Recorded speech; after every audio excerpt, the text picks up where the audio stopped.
was Dr. Abebe, now I'm Pascal. Nobody's ever going to recognize me as Sue for the rest of my life. My name is Sue. Thank you very much, Chair. So I'm here on behalf of the Land Policy Initiative, for which I'm the lead consultant, responsible for the process on developing the guiding principles on large-scale land-based investments. The question might be, why do we need principles on large-scale land-based investments? And I think based on what has been said already this morning, it's pretty apparent that the envisaged potential of large-scale land-based investments has not been realized to date. So whether we're talking about closing the yield gap or whether we're talking about technology transfer, poverty reduction, those envisaged benefits are not necessarily being delivered at the moment. Also, there are considerable unintended consequences which we have observed, and they have been mentioned already this morning. And thirdly, and maybe not, we haven't talked enough about this morning, is the lack of compliance with existing regulations which we are seeing in the context of large-scale land-based investment, that many of these transactions actually flout land governance regulations, rent-seeking behavior, and accountabilities that are often not very clear at all. So these are some of the reasons, just by way of overview, why we need principles on large-scale land-based investments. But then one might say, well, we do have some processes that are already taking place globally. So why is the African Union, the Land Policy Initiative, why has it initiated this process towards an African set of guidelines? Well, or principles. First of all, yes, inspired by African decisions, building on global processes. The global processes have been excellent in getting us started thinking about the issue of principles, but a few years ago, the African Union heads of state started a process of trying to be proactive in the way in which we manage our own land resources and deal with governance issues in adopting the land declaration. And so what this does is that it builds on all of those African processes, and it really should be Africans who, for themselves, their land resources, their development path, identify these guiding principles and then make sure that these principles are adhered to going forward. So, what are the specific objectives? Am I supposed to be doing this myself? Okay. Very nice. Okay. So what are the specific objectives then of the proposed guiding principles on large-scale land-based investments? First of all, to guide decision-making on large-scale land-based investments in Africa, to provide direction on how states can actually host investments which are sustainable and profitable for African economies and their people, to create a basis for effective coordination, cooperation, and collective responsibility amongst African Union states. Very important, to provide investors with a tool to inform their engagement with African institutions in the context of these investments. To provide a basis for developing monitoring and evaluation frameworks and to monitor these investments. And finally, to provide a basis for the review of existing contracts. We've heard so much about contracts that are already in place. How do we review those? And these principles aim to give us some benchmarks or some guidelines of how we can evaluate them. A little bit about the process so far. The principles, guiding principles were drafted in January 2004 by a group of practitioners in land policy and land governance in Africa. They were reviewed by another group of practitioners in Africa. We're now at the point where the guiding principles are ready for a broad stakeholder consultation, and I'll be talking a little bit more about that.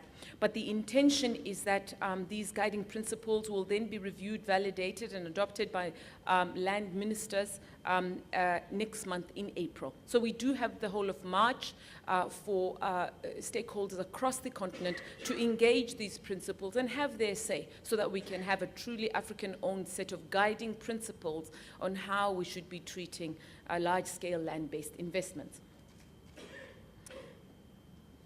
I have 10 minutes to talk about 14 principles. So the approach that I have taken is to talk in detail, a fair amount of detail about the first set. The structure of the document is that there are 5 fundamental principles which are then supported by another 9 set of principles. So I will talk in a fair amount of detail on those 5 fundamental principles and give an indication of how they're supported by the remaining principles. And these 5 are, first of all, the first fundamental principle is that these investments must be informed and they must contribute to the development strategies of African states. And this is not a new concept. When you look at the Paris Principles, it's supposed to be the intentions of the country that investors are actually supposed to be guided by. The second fundamental principle is that the desirability and the feasibility of any investment must be based on a holistic assessment of the impacts, the benefits of that investment across the entire lifespan of that investment. This is currently not being done. The third fundamental principle is that land policies and other institutional arrangements which would engender good governance of land must be in place in all the different countries. We say that if we don't have good land governance, you're not going to have good governance of large-scale land-based investments. So we must up our game in terms of land governance in general. The fourth fundamental principle is that there needs to be a commitment by all to safeguarding the rights and interests of communities. And we heard so much about that already this morning. And the fifth principle is that there needs to be commitment to develop the required capacities to engage in the conversation around large-scale land-based investments at all levels. I will now just go through each one of those 5 very, very briefly. The first one, the one that is fairly self-explanatory, that investments should help to fulfill the host country's development aspirations. Any investments that don't contribute to that should be seen as being undesirable. The second fundamental principle was around the need for a holistic approach to determining the desirability of any proposed investment. The main message around this particular fundamental principles is that there are a wide range of economic, financial, social, and environmental considerations that impinge on each investment, and that these should be considered, and they should be considered for the entire lifespan of that proposed investment, and that decisions about whether or not to proceed with the investment should actually be made based on such a holistic assessment. There are several principles that then support this particular fundamental principle. There's one that talks about commercial viability, that investments must be proved. An investor must prove, the burden of proof must be on the investor to show that the investment will be financially, commercially viable and profitable in the long term. There's also another principle which talks about a preference should be shown for models which do not necessarily require the transfer of land from local communities. We should be promoting those investments that allow communities to continue to hold their lands. We also have another principle that highlights the importance of prior, independent, environmental and social impact assessments. And the last principle, which supports this fundamental principle, talks about the need for a phased approach in extending the amount of land that is allocated. We are seeing that huge tracts of land are made available to investors where there has been no evidence whatsoever that the investor can put that much land to use, as my colleague just mentioned a few moments ago. So this actually tries to address that problem. Overall, what this group of principles are saying is that large-scale land-based investments are not the only way to go, and we should consider alternatives before we settle and approve any proposed investment. The next fundamental principle was around the rights and obligations of all who are involved with that, with an investment. The main message here is that LSLBI, as we call them, are based on good governance and governed by properly enforced legislation and legally binding contracts, are what we should be looking for, and that these contracts should actually clearly articulate the rights and obligations of all parties. We're not seeing that. Contracts don't necessarily highlight the rights and obligations of all parties, and they don't necessarily protect the legitimate customary-based land rights of communities. There are several principles in the document that support this fundamental principle. First of all, the importance of respecting the legitimate rights of local communities, whether these are recorded or not. The importance of states creating a legislative environment and institutional arrangements, and making sure that these institutional and legislative arrangements are complied with. And finally, there's also a principle about the importance of transparency, ensuring transparency by all throughout the investment process. And in fact, there's a proposal that corruption should be made a punishable offense in the context of large-scale land-based investments. The next fundamental principle basically talks about good governance, the governance of LSLBI. The main message is that improved governance of LSLBI is predicated upon improved land governance and decentralized administrative and decision-making around land.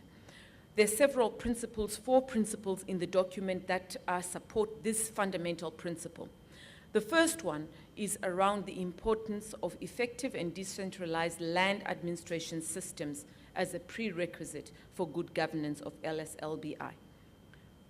The second principle is around effective decentralization. That's the same one. The second one is around the need for governments to protect their agricultural lands from unplanned and unregulated conversion to other uses, which is a big problem that many states are seeing. And the last principle which supports this fundamental principle is the importance of developing the capacity of communities to negotiate benefits, compensation, and etc. As Mama Mongela mentioned this morning, so many of our community members, and especially women, are really not well positioned to do that. And it's an obligation of states to equip their communities, women in particular, to negotiate. The last of the fundamental principles was around the importance of cooperation, mutual accountability, and monitoring and evaluation. Let me just say this here. The main message here is that LSLBI are both a national and a regional phenomenon. So there really needs to be solidarity among states. If we stand back a little bit and look at it, there are several practices which would make LSLBI not sustainable and not favor the interests of communities. First of all, lucrative incentives are given to many investors so that it's just not sustainable. Second of all, land prices very, very low that are awarded to investors. And the third thing is that a blind eye is often turned to the concerns of communities to make it easier for investors. Now imagine country A then adopting these principles and saying, number one, we're going to be realistic about the incentives. Number two, we're going to make sure that the land prices are reasonable. Number three, we're going to make sure that the interests of communities are taken into consideration. What would this have? What impact would this have? This would have the impact of making it a little bit more difficult for the investor. So what would investor do? Go to country B, down the street. Is that not correct? So in the absence of solidarity between states, these principles will not work. So we keep emphasizing the importance of solidarity and shared accountability between states for upholding these principles.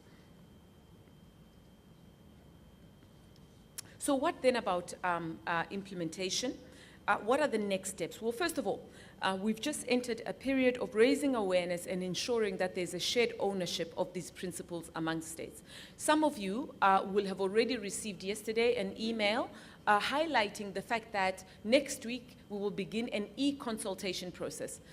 If you have not received that email, I would like to invite you to register your interest in participating in that e-consultation.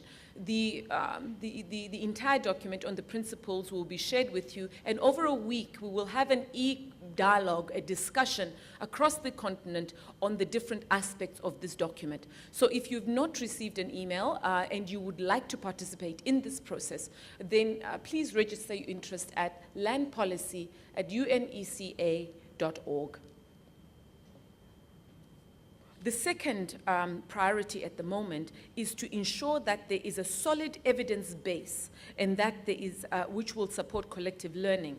A continental platform is required for this, and a discussion should be taking place shortly around what would a continental platform look like that would support shared learning. The third priority to ensure the implementation of these principles would be the importance of reviewing existing investments to look at their alignment with these emerging principles. And what does this require but political will among states? And the final perspective on implementation is the importance of ongoing engagement with other global processes. So there's a global solidarity aspect to this. Chair, I've reached the end of my presentation before you chased me. Thank you very much.